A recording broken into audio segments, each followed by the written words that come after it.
Did you know that even though there are tens of thousands of words in the English language, you really only need about 3,000 of them to say anything you need to say?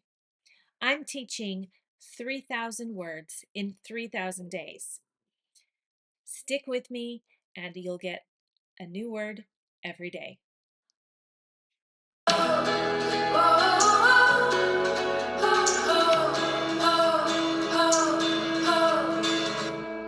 Military, military. We usually use this as a noun, but it can be used as an adjective as well. So the military is your soldiers. It's the troops that fight for your country. We use military as an adjective when we talk about military training, military service. Another word for this adjective is martial. We would say military law or martial law. Naval. The Navy is part of our military. The United States has 4 branches of the military. We have the Army, the Air Force, the Navy, and the Marines. There are 4 branches of the United States military. Naval is one of those 4 branches. Service.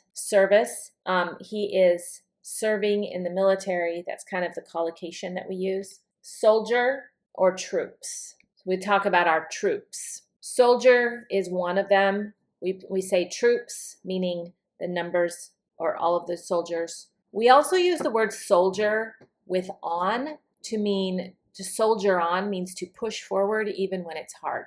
To soldier on.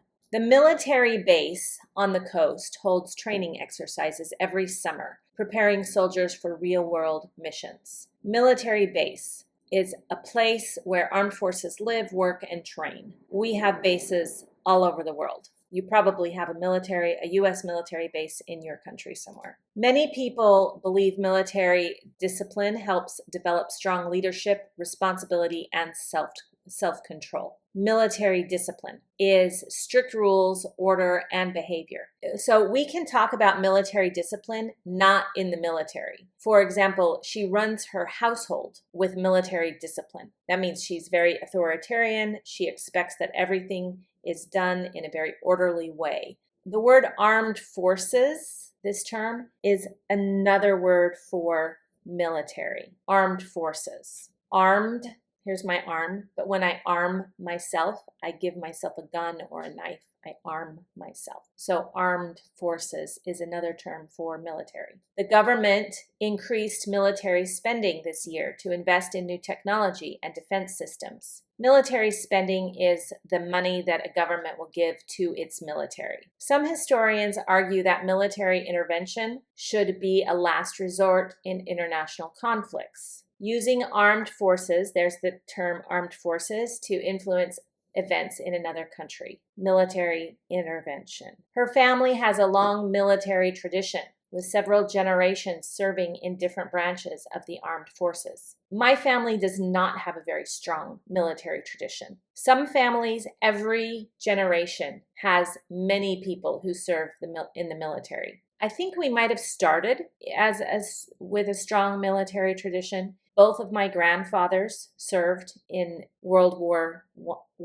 II. One of them fought in Europe and one of them fought in Japan. And then my father served in the military as well. He served in Vietnam. But Vietnam changed the military tradition for a lot of families because it was a war we could not win. And it was one of the first wars that the United States did not feel victorious. And when those soldiers came home, they were not appreciated. It was one of the first wars that happened. So my father became disillusioned with the military. My brother served in Kosovo as part of the National Guard, and he's now a firefighter. So military tradition would have carried on, but it got severely weakened because of the Vietnam War. And I bet that is true for a lot of families if they looked back in their history of military tradition. The opposite of military would be civilian. So civilian are people who just live in the country. They don't serve in the military. The noun is the military, and we always put a the with it.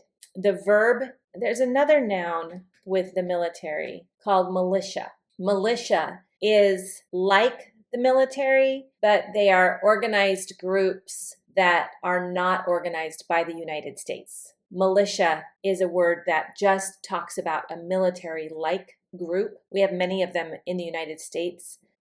Most of them are on the conservative side politically, and they're kind of right now they make a lot of people nervous. Back during the Revolutionary War, the militias were the groups of townspeople that then formed the United States military when the United States became a country. The adjective is military, and the adverb is militarily. Militarily. She runs her household militarily. That's a way to say that she runs it like she's running a military. I really hope that you enjoyed this word. Use it 5 times today, write it down, commit it to memory.